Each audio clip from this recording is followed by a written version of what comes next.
넘어진 게 부끄러운 게 아니고 부끄럽다고 일어나지 못하고 계속 누워있는 것 자체가 부끄러운 겁니다.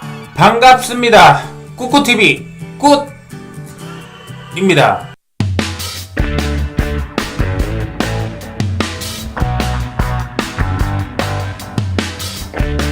오늘은 자존심과 자존감에 대해 특강을 들었거든요. 근데 참 느끼는 게 많아서 여러분과 함께 나누고 싶어 업로드를 해봅니다. 먼저 자존심과 자존감에 대해 사전적 의미를 찾아봤는데요. 뭔가 헷갈리더라고요.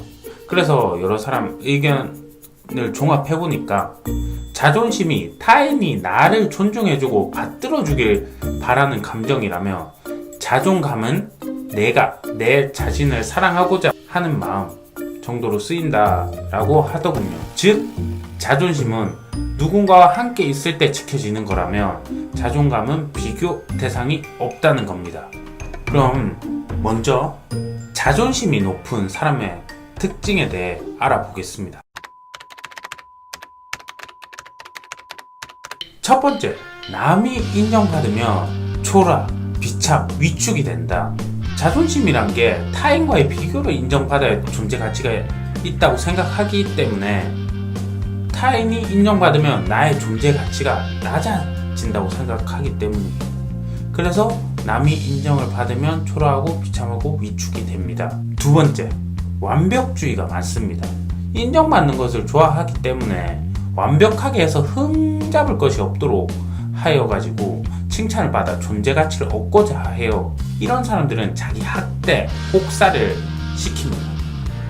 이런 분들은 인간관계가 원활하지 못해가지고 남에게 요구를 어려워하면서 남이 요청하는 걸 또 잘 받는 특징이 있어요. 세 번째, 시기 질투가 많습니다. 그렇게 사람의 단점을 잘 봅니다. 뒷담화도 잘해요. 그런데 한 번씩은 잘한 사람에 대한 축하도 공개적으로 하거든요. 그때는 그 사람을 진정으로 축하해 주는 것이 아니고 본인이 나쁜 사람으로 보일까봐, 남들이 자신을 욕할까봐 축하를 하는 거예요. 이런 사람의 인간관계는 좀 어그러지기가 쉽습니다. 네 번째, 불평불만이 많아요. 그러면서 대안 제시는 없단 말이에요. 그 생각을 해봐요. 약속을 잡았다.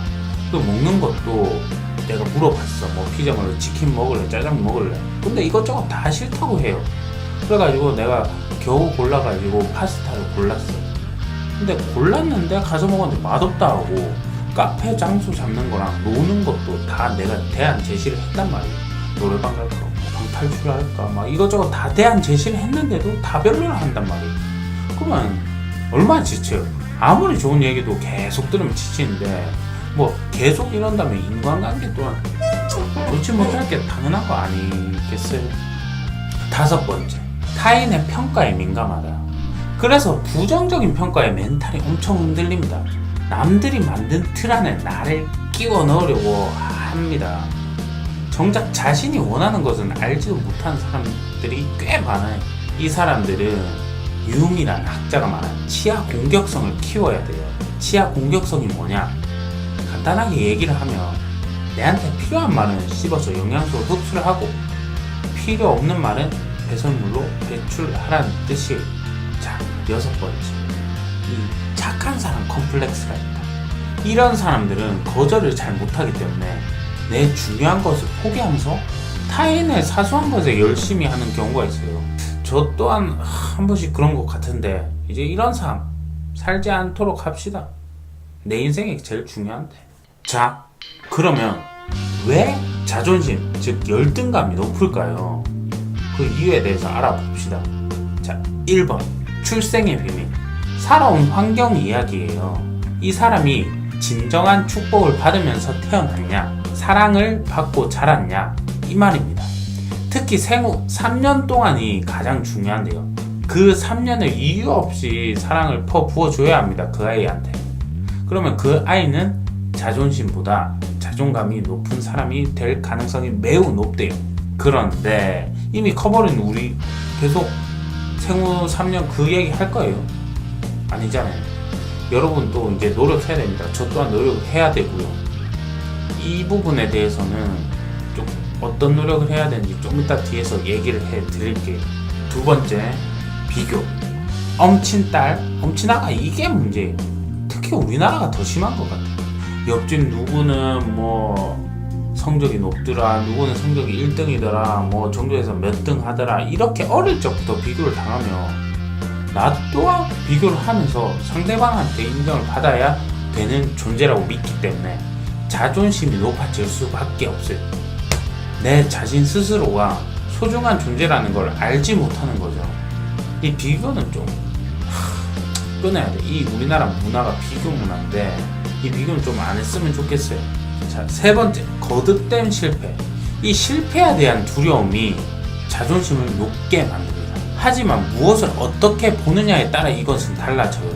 예를 들어 가지고 관역에 화살을 쏜다고 쳐요. 그런데 하나도 관역을 맞추지 못했어. 그럼 그 사람은 결과만 보면 실패를 했어요. 하지만 이 관역을 맞추기 위해 잡아당길 때 이 팔힘이 생겼을 거고요. 그리고 이걸 맞추기 위한 집중을 했을 거죠. 또 집중력이 생겼을 거고요. 여러 가지 얻은 것들도 있을 거란 말이죠. 이 결과는 실패했지만 그 노력들은 추후 장점이 될 수 있다는 겁니다. 넘어진 게 부끄러운 게 아니고 부끄럽다고 일어나지 못하고 계속 누워있는 것 자체가 부끄러운 겁니다. 자, 그러면 자존감 높은 사람의 특징이 뭘까요? 자, 첫 번째, 가치입니다. 다이아몬드는 어디에 있든지 가치가 변하지 않죠. 뭐 진흙탕에 있든지 똥통에 있든지 어디 있든지 이 사람들은 그 가치를 알고 있어요. 우리 또한 그 가치를 발견해야 됩니다. 두 번째, 잔잔한 호수. 근거 없이 떠든 사람의 말에 요동치지 않아요. 뭐 근거 없이 떠들고 나중에 아니라는 심보로 이렇게 말하는 사람들이 있잖아요. 그리고 뭐 추측으로 이렇게 말하는 사람들, 그런 사람들 말에 요동치지 않고 그냥 별 영향 없다고 하고 여튼 요동치지 않는다는 것입니다. 세 번째, 자신의 주관을 갖고 삽니다. 이 인기몰이에 집중하지 않아요. 이 주관을 빨리 정하는 게 중요해요. 고민만 하다가 시간 정말 이렇게 금방 가거든요. 이 주관을 갖고 살도록 우리도 좀 찾아봅시다. 네 번째, 인정. 다른 사람의 잘한 점도 진심으로 인정할 줄 압니다. 나 자신도 인정할 줄 알죠. 나 오늘 참 잘했다, 뭐 이런 것들. 다섯 번째, 사랑이 많다. 말 그대로 사랑이 많아요. 그러면 사랑을 많이 하려면 어떻게 해야 되냐? 사랑하기로 결단을 해야 됩니다. 이게 제일 어려운 부분 같은데 이건 이 방법밖에 없어요. 여섯 번째, 주도적이다. 자기가 한 말, 행동에 대한 책임은 꼭 집니다. 그리고 주도적으로 일을 하죠. 일곱 번째, 자신만의 색깔을 가지고 있어요. 뭐 예를 들어서 이 사람은 어떤 부분에 있어서 이런 생각을 가지고 있더라. 얘는 다른 사람들의 말에 흔들리지 않고 요 생각을 가지고 가더라. 뭔가 이 색깔이 없다면 남의 말이 흔들리기 쉽고 처음에는 그 색깔에 의해서 좀 불편해질 수도 있는데 이 색깔이 또 나중에 보면 장점이 될 수도 있거든요. 이 색깔이 없었다면 과학자나 뭐 이런 사람들 처음에 다 뭐 뭘 하든 처음엔 사람들이 다 비웃을 거 아니에요. 저건 좀 아닌 것 같은데 막 이렇게. 근데 나중에 추후 보면 그 사람이 성공해내고 막 이런 것들이 있습니다. 그렇기 때문에 이 사람들은 자신만의 색깔을 가지고 있다는 겁니다. 여러분도 자기 색깔이 무엇인지 빨리 찾길 바랍니다. 저 또한 빨리 찾아야 될 것 같아요. 저도 제 색깔이 있는 것 같으면서도 없는 것 같아요. 그러면 이 자존감을 높이는 방법은 뭐가 있을까요? 첫 번째, 거울 보기. 먼저 내가 나를 격려하고 칭찬하고 인정을 해야 됩니다.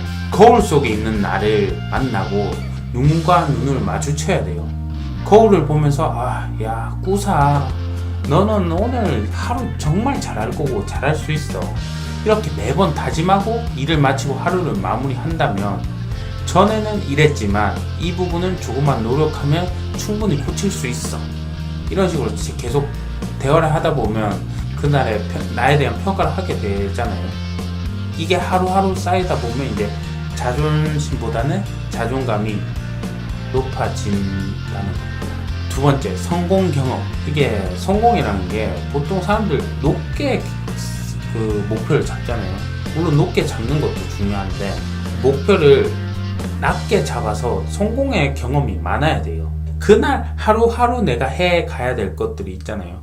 이거는 이제 낮게 잡아서 책을 뭐 10장 읽어야지 이렇게 잡아놓고 10장 읽었으면 이 성공한 게 되잖아요. 이 경험이 많아지면 자신감이 생기고 자존감이 높아져요. 지금 당장 내가 할 수 있는 것부터 조금씩 한 발씩 내디뎌 가지고 성공의 경험이 많아지면 나중에는 정말 높은 성공의 자리에 있을 겁니다. 자, 세 번째, 선장이 돼야 돼요. 이 선장을 끝까지 남아서 선원들을 내보낸 후에 본인이 탈출하잖아요. 이것처럼 자신을 포기하면 안 됩니다.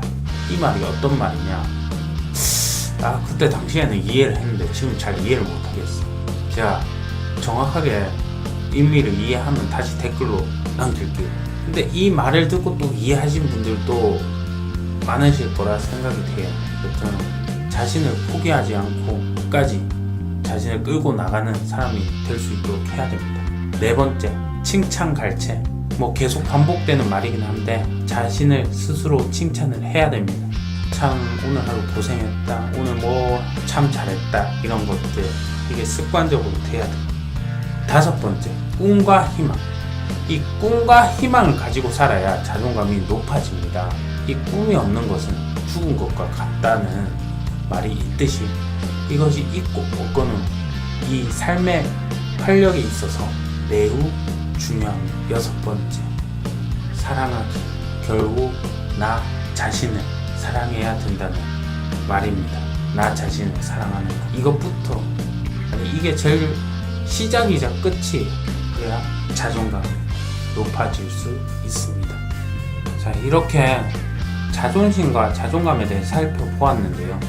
알고 계신 것도 있고 몰랐던 것도 있을 텐데 저 같은 경우에는 이 특강을 들으면서 내가 어떤 사람인가 다시 생각하게 되더라고요.